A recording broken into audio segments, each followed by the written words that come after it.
नाज़रीन, माथली में मंगलहार पाड़े में नीगर सां मुबैना तौर इज्तिमाई बदफेली कई वई आहे। चइनि जवाबदारनि 14 वरनि जे नीगर खे बदफेली निशानो बणायो आहे।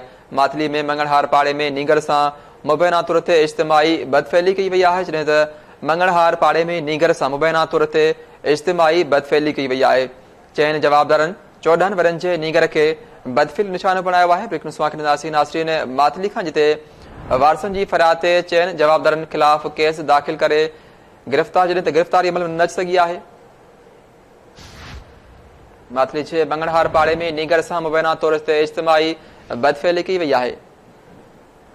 चइनि जवाबदारनि 14 वरनि जे नीगर खे बदफेली जो निशानो बणायो आहे, जॾहिं त वारसनि जी फरियाद ते चइनि जवाबदारनि ख़िलाफ़ केस दाख़िल कयो वियो आहे, पर गिरफ़्तारी अमल में न अची सघी आहे।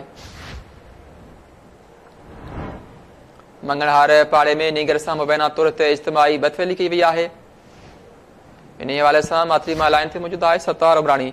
जी सत्तार, छा तफ़सील आहिनि?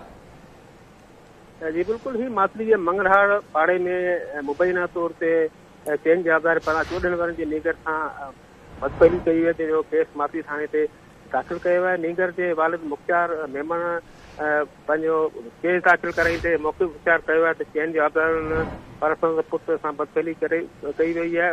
हिन मूजिबि त संदसि पुट खे जवाबदारनि घरां छॾे हिकु जाइ में वठी संदसि बदफेली कई, जंहिंजी हुन पुट पारां जेको शिकायत पंहिंजी पीउ खे ॾिनई।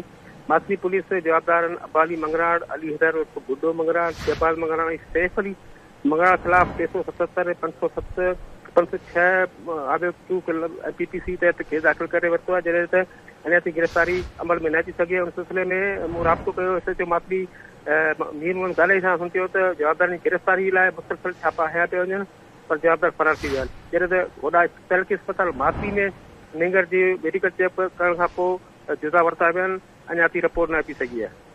जी ठीकु आहे, वॾी महिरबानी सत्तार उमरानी तफ़सील ॾियण जे लाइ।